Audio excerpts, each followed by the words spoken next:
आज जानते हैं दोस्तों मूल प्रभाज्य के बारे में। मूल प्रभाज्य कहते हैं किसे, पहले परिभाषा ध्यान से समझ लीजिए। किसी विलयन में उपस्थित पदार्थ, किसी विलयन में उपस्थित पदार्थ। तो किसी विलयन में कौन कौन से पदार्थ हो सकते हैं?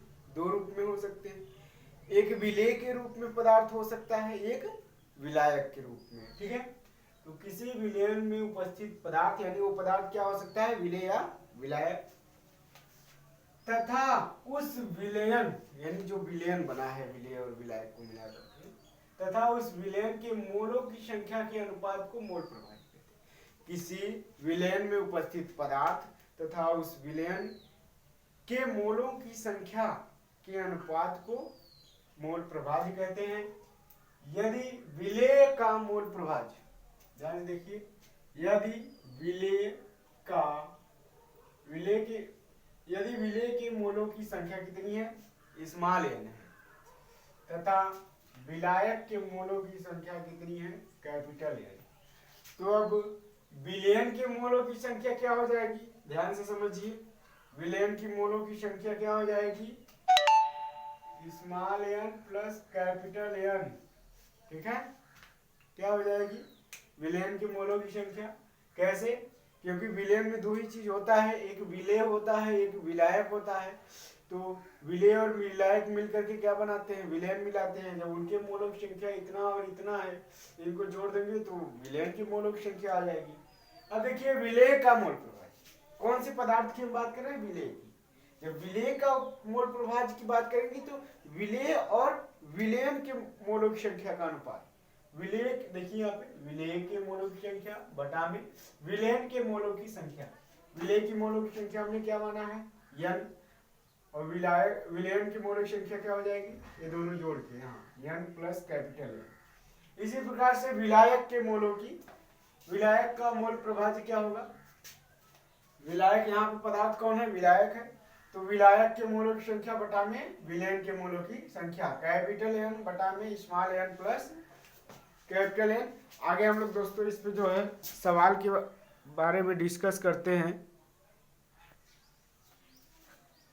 इस सवाल का हल देखते हैं दोस्तों। सवाल क्या है, 90 ml जल में 4 ग्राम NaOH घुला है। जल तथा NaOH का मोल प्रभाज्य ज्ञात कीजिए।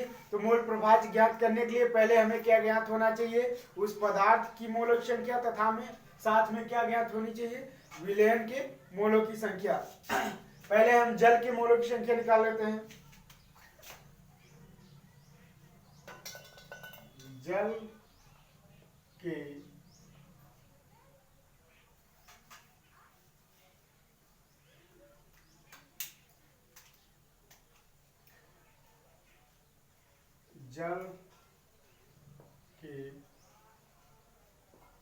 मोलों की संख्या, मोलों की संख्या बराबर क्या होता है,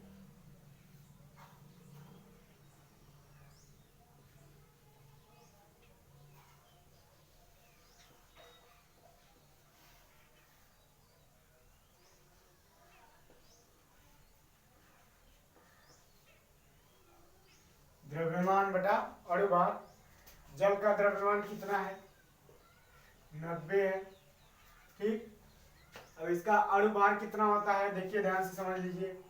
H2 है, H का अणुभार 1 होता है, H2 यानी 1 गुणे 2, कितना हो गया 2। O है, O का अणुभार 16, 16 में 2 जोड़ेंगे कितना आ जाएगा 18। बात आई समझ में, यानी ऑक्सीजन का अणुभार कितना हो गया, अरे सॉरी, जल का अणुभार कितना हो गया 18 बटा में 18 कट जाएगा 5 आ गया। ठीक, यहाँ पे लिख लेते हैं बराबर 5। अब आगे निकालते हैं, NaOH के मोलों की संख्या क्या हो जाएगा, द्रव्यमान बटा अणुभार। हमें पता है इसका द्रव्यमान कितना है, 4 है, बटा में अणुभार इसका कितना है, Na का 23, ऑक्सीजन का 16, हाइड्रोजन का 1, जोड़ेंगे कितना आएगा 40 बराबर 1/10। ठीक, अब निकालेंगे विलयन की मोलक संख्या। जो विलयन इनसे बना है NaOH, और जल से जो विलयन बना है उसकी मोलक संख्या।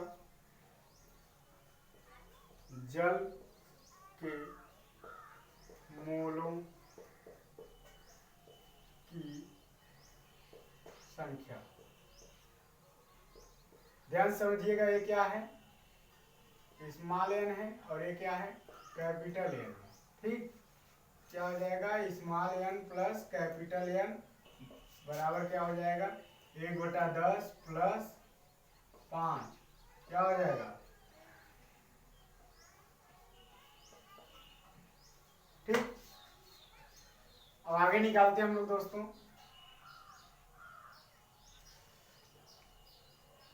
जल का मोल प्रभाज्य कितना हो जाएगा। जल के मोलों की संख्या कितनी है, 5 है, बटा में विलयन के मोलों की संख्या कितनी है, 51/10 है।